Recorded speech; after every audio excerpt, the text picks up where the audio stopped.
बुधवार मई 21 को दिल्ली से श्रीनगर जा रहे इंडिगो के एक विमान को अचानक आधे रास्ते में आंधी का सामना करना पड़ा। इस वजह से विमान जोर जोर से हिलने लगा। विमान के पायलट ने फौरन श्रीनगर एयर ट्रैफिक कंट्रोल को आपात स्थिति की सूचना दी। विमान के सामने और दाहिने हिस्से को नुकसान पहुंचा। खैरियत थी कि इसके बावजूद उसे हवाई पट्टी पर सुरक्षित उतार लिया गया। हालांकि इससे पहले कुछ यात्रियों को लगा कि वे मौत की दहलीज पर खड़े हैं।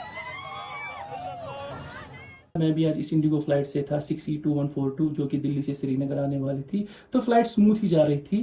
तो मुझे लगता है 20 या 30 मिनट होंगे श्रीनगर आने को। तो कॉकपिट से अनाउंसमेंट आया कि रफ पाथ है, तो आपने फास्टन योर सीट बेल्ट। तो हम सब लोगों ने सीट बेल्ट फास्टन किए। तो इसी विदिन 2 मिनट्स और 3 मिनट्स में इतना टर्बुलेंस हुआ कि हमें लगा कि हमारी आखिरी फ्लाइट थी। सब लोग जो थे सभी डर रहे थे, सबको भी लगा था कि अब ये क्रैश ही हो जाएगा। इतना ज्यादा ट्रॉमेटिक एक्सपीरियंस हुआ। मैं बोलूंगा कि मैं से जैसे फ्रीक्वेंट फ्लायर हूं, मैं जाता रहता हूं, बट ऐसा मैंने आज तक कभी नहीं देखा कि ऐसी टर्बुलेंस अपनी लाइफ में, जैसे मैंने इतनी फ्लाइट्स ली है। But we are very thankful to pilot जिसने कि सेव कराया लैंडली हमें श्रीनगर में। और जब भी हमने देखी कि जब हम प्लेन से बाहर आए, डिबोर्ड हुए, तो हमने जब देखा प्लेन की हालात क्या थी, तो और ज्यादा ट्रॉमेटिक हुए। आंधी आने पर उड़ता हुआ विमान जोर जोर से हिलने लगता है।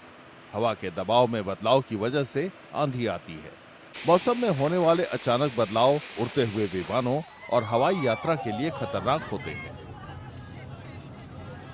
Okay, let's start with this time of the year, which is basically from March to June, is when we normally see these weather phenomena, which is like severe thunderstorm, hailstorms, which is something very unusual, and it's not that frequent.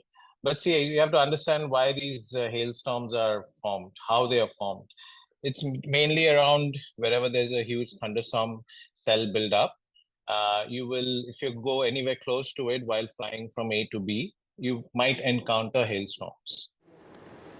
ऐसी आंधी का सामना करते समय pilot सख्त protocol का सामना करते हैं। वे आपात स्थिति की घोषणा करते हैं, एयर ट्रैफिक कंट्रोल के साथ लगातार संपर्क में रहते हैं और ऊंचाई में बदलाव या रूट बदलने जैसे विकल्पों पर विचार करते हैं।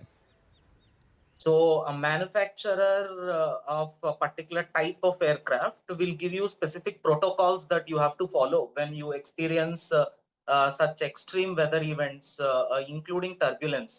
And once this emergency is declared, your particular aircraft which has declared emergency becomes the highest priority to the air traffic control, and all other aircrafts will pave way for this particular aircraft which has declared emergency.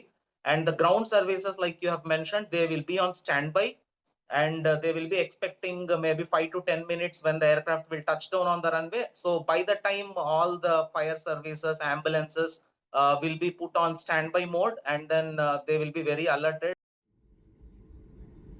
जानकारों के मुताबिक बेशक हालात डरावने हों, लेकिन ऐसी स्थिति में पायलटों के गहन प्रशिक्षण और विमान की डिजाइन सुरक्षित लैंडिंग में मददगार होती है।